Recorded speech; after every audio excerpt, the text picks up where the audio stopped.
Antonius HP, 54 tahun, warga Kelurahan Kota Uning, Kecamatan Alok, Kabupaten Sika, Nusa Tenggara Timur, meninggal dunia pada Selasa malam di RSUD TC Healers Maumere. Antonius diduga meninggal setelah gagal dioperasi karena tidak adanya dokter anestesi di rumah sakit tersebut. Sebelumnya, korban Antonius mengeluh sakit pada perut bagian kanan bawah pada Kamis 9 Januari 2025. Pihak keluarga memutuskan untuk membawanya ke RSUD TC Healers Maumere saat itu juga. Usai dilakukan pemeriksaan USG, diketahui ususnya sudah pecah dan terinfeksi hingga harus segera dioperasi. Usai menunggu cukup lama tanpa kejelasan, ternyata tindakan operasi tak bisa dilakukan sebab dokter anestesi tidak tersedia di rumah sakit tersebut. Pihak rumah sakit pun sempat menyarankan agar pasien dirujuk ke RS Laratuka atau RSND, namun tidak bisa menjamin keselamatan pasien.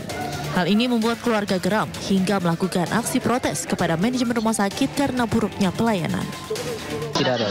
Satunya lagi cuti, satunya mengundurkan diri. Ya, sehingga saya bilang kalau begitu jalan tadi dokter kalau begitu ke ICU. Saya bilang bisa cepat, bisa. Karena mereka lihat ada lambang DPR-nya. Jadi cepat. Sehingga tidak ada. Pasien ini meninggal. Tidak ada. Berarti pasiennya meninggal sekarang. Iya. Keluarga kecewa ya Pak dengan sikap rumah sakit yang kecewa. Isak tangis pecah dari istri dan anak-anak korban saat Antonius dipindahkan dari ruang ICU ke ruang jenazah. Jenazah Antonius kini telah disemayamkan di rumah duka di Kelurahan Kota Uning. Hingga kini belum ada pernyataan atau keterangan resmi dari pihak manajemen RSUD TC Healers Maumere terkait peristiwa tersebut. Dari Sika, Jody Nura, iNews melaporkan.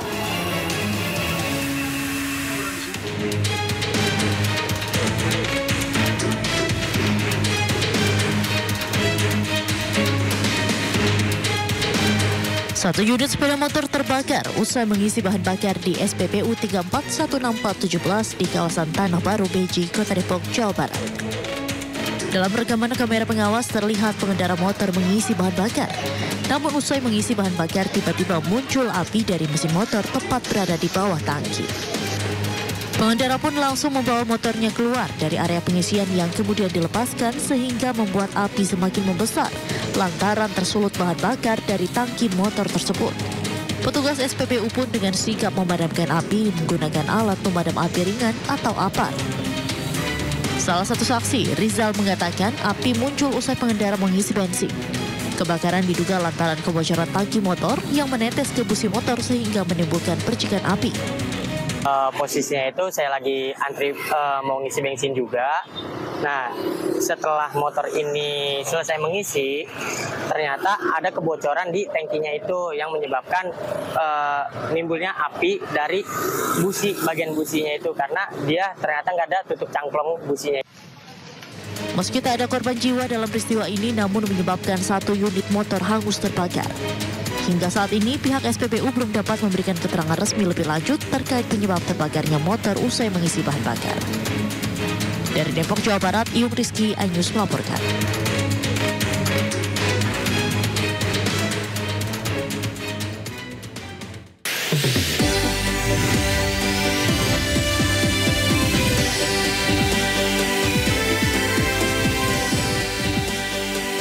Tiga orang korban ditemukan tewas dalam musibah kebakaran gedung Glodok Plaza, Taman Sari, Jakarta Barat.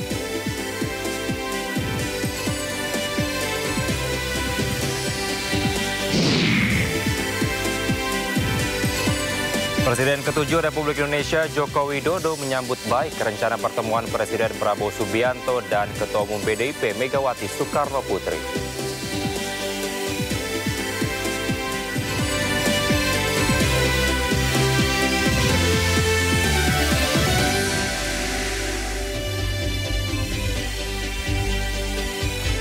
Halo, selamat malam pemirsa. Sindo Malam hadir dengan beragam informasi terkini tanah air serta mancanegara. Bersama saya, Kevin Pakar. Inilah Sindo Malam selengkapnya.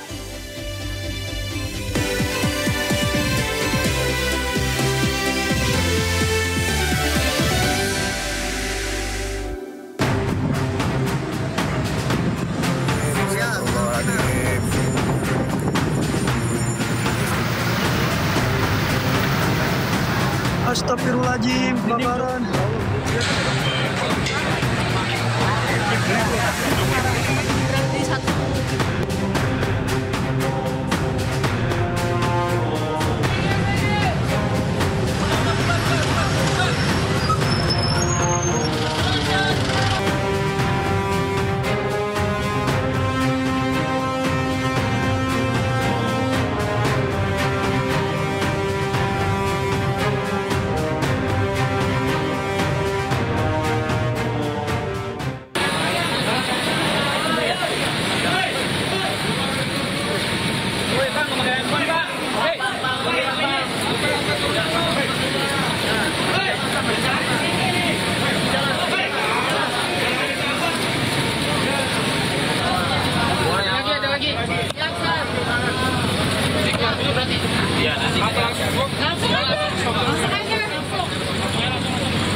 Pemirsa, proses pemadaman kebakaran Glodok Plaza masih berlangsung hingga malam ini. Daftar korban yang dilaporkan hilang bertambah menjadi 10 orang. Hingga Kamis malam, asap hitam masih mengepul dari jendela-jendela lantai 7 hingga 9 Glodok Plaza, Jakarta Barat. Puluhan mobil pemadam kebakaran serta angkutan smoke removal dan Bronto Skylight juga masih disiagakan di lokasi. Dinas Gulkarmat Jakarta belum bisa memastikan kapan proses pemadaman berakhir. Proses pencarian korban yang dilaporkan hilang juga terus dilakukan. Untuk sementara, 4 korban tewas berhasil dievakuasi. Sementara daftar korban hilang berjumlah menjadi 10 orang. Petugas masih menyisir tiap lantai gedung untuk memastikan adanya korban jiwa yang lainnya.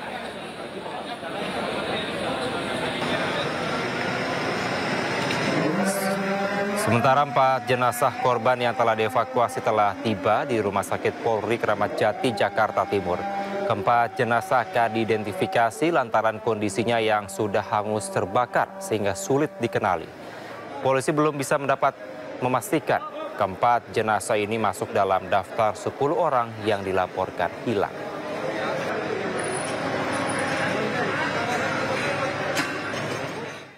Pemirsa, hingga malam hari proses pencarian korban kebakaran di Glodok Plaza, Jakarta masih berlangsung. Dan berikut laporan Nata Arman dan juru kamera Seto Pramono. Pemirsa, sampai dengan malam hari ini pencarian pun masih terus dilakukan terkait dengan korban 8 orang yang hilang pasca kebakaran yang terjadi pada kemarin tanggal 15 Januari 2025 pada pukul setengah 10 malam di Plaza Glodok, Jakarta Barat. Dan hingga dengan saat ini masih dilakukan juga proses dari pendinginan, kemudian juga dapat saya saksikan juga pemirsa bahwa di sana juga ada alat mobil pemadam kebakaran yang meniupkan seperti blower begitu besar ke dalam arah gedung. Kemudian juga masih dilakukan pendinginan, penyemprotan air, dan juga tadi beberapa anggota pemadam kebakaran juga kembali mengisi ulang air untuk melakukan pendinginan, karena meskipun saat ini api sudah tidak terlihat lagi, namun untuk di cerobong-cerobong asap ini masih ada asap-asap yang keluar seperti itu, dan diindikasikan masih ada terdapat bara-bara yang masih menyala seperti itu. Dikhawatirkan membahayakan juga dari para petugas damkar yang melakukan proses evakuasi pencarian terhadap 8 orang. Kemudian tadi juga sempat dilakukan evakuasi dari 3 jenazah ketika sore hari dari pintu yang ada di belakang saya. Ini tadi jenazah 3 jenazah berhasil dievakuasi, kemudian satu lagi masih proses evakuasi dari total 8 orang yang hilang. Kemudian juga kami sampaikan bahwa ini terdapat 2 titik juga pemadam kebakaran, jadi satu lalu pintu yang ada di belakang saya, kemudian juga ada lagi yang berada persis di sisi sebelah kiri saya atau di lobi pintu utama. Kemudian tadi juga pihak pemadam kebakaran juga melakukan masuk ke dalam dengan menggunakan baju khusus seperti itu, baju anti radiasi, kemudian juga masker oksigen dan juga beberapa perlengkapan lainnya untuk menunjang sarana agar mereka juga dalam proses evakuasi dari para korban ini tentunya tidak ada menimbulkan korban jiwa dari para petugas yang menyelamatkan itu sendiri. Sementara untuk saat ini juga kami belum mengetahui secara pasti apakah pencarian ini akan tetap dilakukan, mengingat pada malam hari ini terkendala akibat listrik yang dipadamkan, sehingga di dalam ini tentunya sangat gelap, dan ditambah juga dengan adanya masih ada asap yang berkobar seperti itu, sehingga inilah yang menjadi tantangan utama proses pencarian dari para korban yang dinyatakan hilang. Dari Jakarta, Nata Arman, Seto Pratomo, iNews melaporkan. Pemirsa, kebakaran Glodok Plaza berimbas pada sejumlah perkantoran, toko dan bank di sekitarnya. Sejumlah kantor dan toko tutup dan karyawan tidak bisa bekerja. Imbas kebakaran, sejumlah karyawan tidak bisa bekerja karena tempatnya bekerja berada dekat lokasi kebakaran. Selain perkantoran, toko elektronik serta bank ikut tutup. Namun para karyawan masih menunggu di lokasi, menunggu akses tempat bekerja mereka dibuka.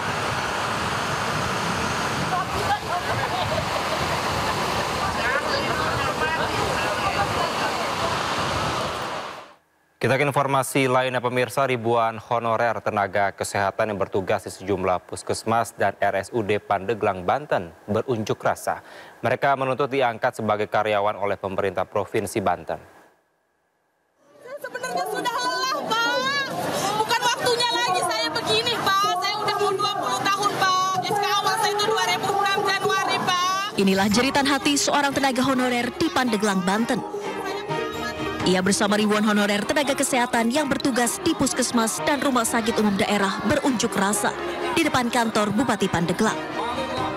Mereka menuntut agar diangkat menjadi pegawai pemerintah dengan perjanjian kontrak atau P3K penuh waktu. Pandeglang, Pak, sebelum masa jabatannya berakhir, Pak.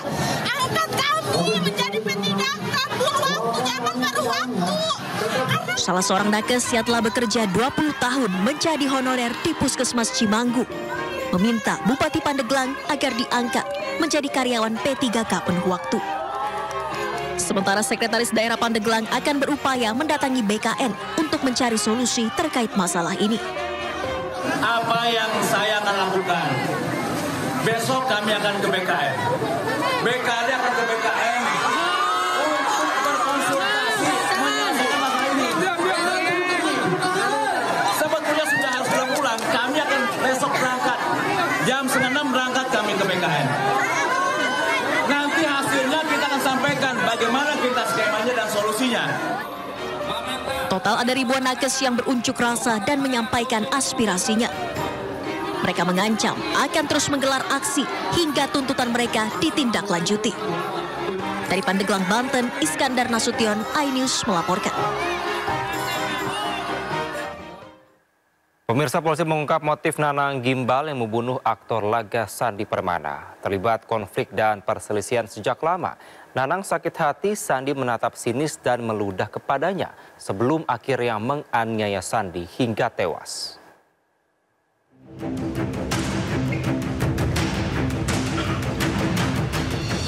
Motif pembunuhan terhadap aktor laga Sandi Permana terungkap.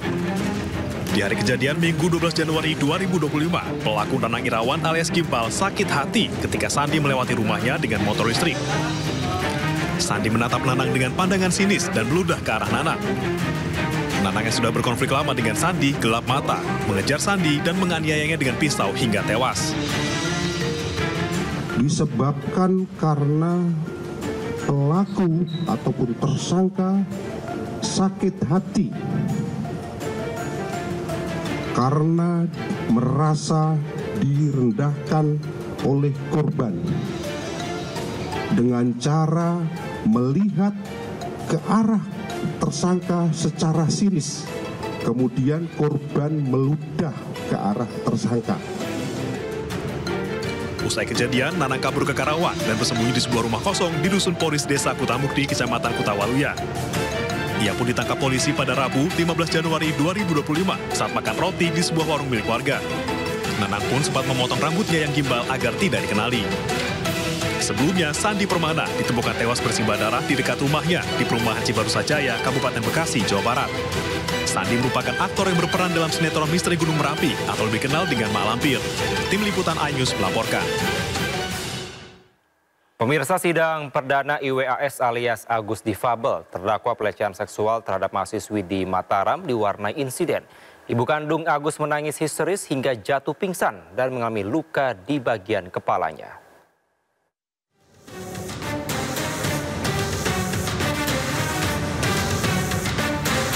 Pengadilan Negeri Mataram menggelar sidang perdana kasus pelecehan seksual dengan terdakwa IWAS alias Agus Difabel. Sidang digelar pada pukul 9 pagi waktu Indonesia Tengah secara tertutup dengan agenda pembacaan dakwaan oleh jaksa penuntut umum.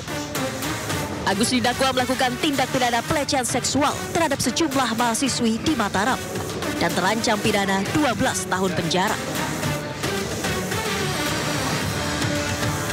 Usai persidangan, Agus didampingi kedua orang tuanya saat digiring kembali ke mobil tahanan Kejaksaan Negeri Mataram untuk dikembalikan ke lapas kelas 2A Lombok Barat. Ibu kandung Agus, Migusti Ayu Aripatni pun tak kuasa menahan emosinya dan menangis histeris saat harus berpisah dengan putranya. Kamu nggak usah begitu.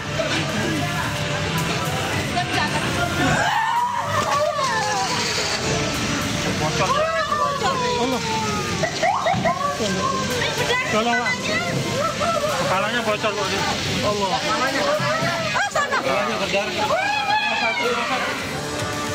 Ibunda Agus kemudian jatuh pingsan dengan posisi kepala membentur lantai hingga mengalami luka sobek di bagian kepala. Ayah Agus berteriak meminta pertolongan kepada petugas. Ibunda Agus yang sudah tak sadarkan diri langsung digotong suami dan sejumlah petugas PN Mataram dengan berjalan kaki ke Rumah Sakit Bayangkara yang berada tepat di samping gedung pengadilan.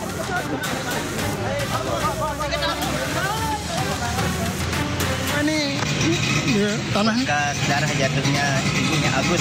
Ibunya Agus. Ya jatuh kenapa tadi? Karena mungkin dia stres kena anaknya dibawa. Oh gitu ya. Ya, Ini Agus yang bocor ya? Agusnya ibunya. Oh ibunya. Ya, ibunya. Ini Sementara selama proses persidangan kasus pelecehan seksual Agus berlangsung, terdakwa ditahan di Lembaga Permasyarakatan Kelas 2 Akuripan, Lombok Barat. Dari Mataram, Nusa Tenggara Barat, Hari Kasidi, iNews melaporkan. Kita ke informasi lainnya pemirsa, Komisi Pemberantasan Korupsi memeriksa Hakim Mahkamah Konstitusi Ridwan Mansyur sebagai saksi pada Kamis siang. Ridwan Mansyur diperiksa dalam kapasitasnya sebagai saksi dugaan korupsi yang menjerat mantan Sekretaris Mahkamah Agung Hasbi Hasan. Hakim Mahkamah Konstitusi Ridwan Mansyur diperiksa KPK sebagai saksi pada Kamis siang. Ridwan Mansyur dimintai keterangan terkait kasus dugaan korupsi yang tengah diusut lembaga anti rasuah. Berdasarkan informasi yang dihimpun media, Ridwan diperiksa terkait dugaan kasus yang menjerat mantan sekretaris di Mahkamah Agung Hasbi Hasan. Sementara itu juru bicara KPK Tessa Mahardika membenarkan pemeriksaan Ridwan sebagai saksi. Namun Tessa tidak merinci tahapan perkaranya. KPK sebelumnya menetapkan Sekretaris Mahkamah Agung nonaktif Hasbi Hasan sebagai tersangka kasus dugaan tindak pidana pencucian uang. Selain Hasbi Hasan, KPK juga menetapkan finalis Indonesian Idol 2014 Windy Yunita Bastari Usman dan kakaknya Rinaldo Septariando sebagai tersangka.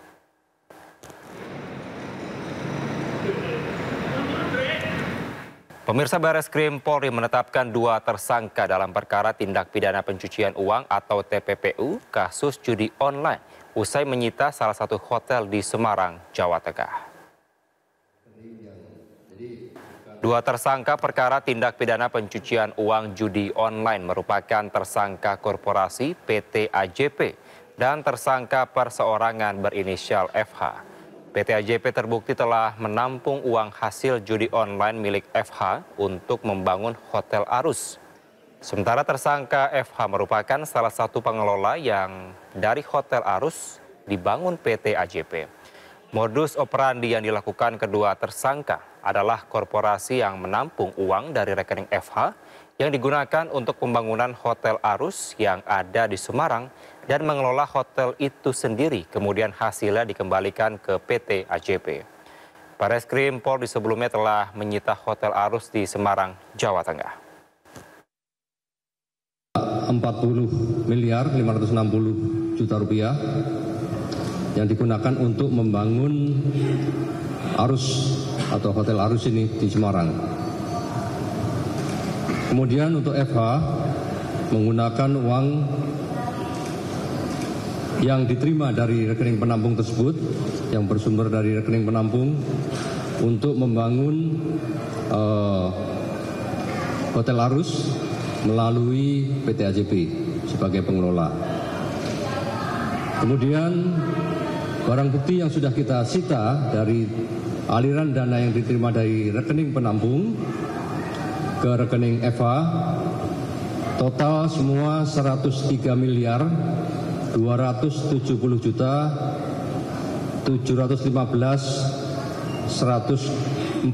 rupiah yang berasal dari 15 rekening yang kemarin kami sampaikan 17 rekening itu sudah kita blokir dan ini 15 rekening sudah kita.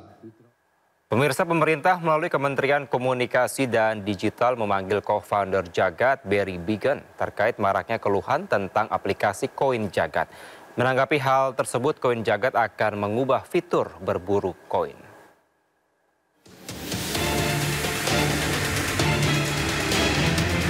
Kementerian Komunikasi dan Digital memanggil co-founder Jagat Barry Bigan untuk menindaklanjuti laporan masyarakat terkait tren berburu koin. Komdigi menerima berbagai laporan terkait aktivitas ini dan dampaknya terhadap lingkungan, serta fasilitas umum di berbagai daerah di Indonesia. Pemerintah meminta para pembuat platform digital menciptakan aplikasi yang berdampak positif dan mengedukasi masyarakat. Pihak pengembang koin Jagat melalui co-foundernya Barry Began menyatakan akan mengubah fitur berburu koin menjadi misi Jagat. Dalam keterangannya, misi Jagat akan mendorong para pengguna untuk melakukan perbaikan ruang publik terlebih dahulu dan tidak ada koin yang bisa diburu dalam aplikasi Jagat. Sebelumnya, aplikasi Jagat sempat menimbulkan kontroversi karena dianggap mengganggu ketertiban umum. Pihak pengembang koin juga menyampaikan permohonan maafnya kepada pihak yang dirugikan.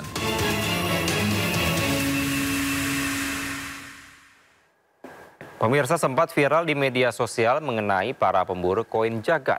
Permainan menggunakan aplikasi Jagat ini menimbulkan kontroversi karena justru menyebabkan perusakan fasilitas umum. Lalu sebenarnya apa itu koin Jagat? Berikut informasinya untuk Anda.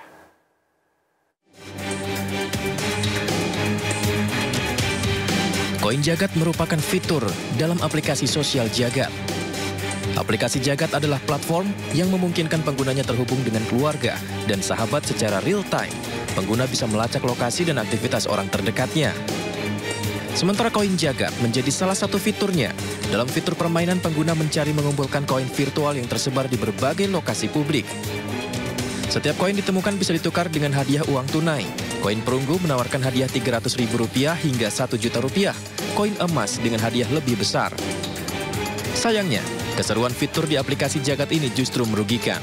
Perburuan koin membuat pemburunya tak memperhatikan lingkungan sekitar. Warga melaporkan akibat aktivitas ini terjadi kerusakan taman hingga fasilitas umum.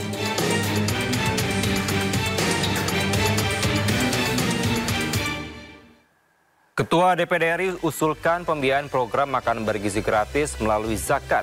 Pihak istana buka suara. Cindo Malam segera kembali.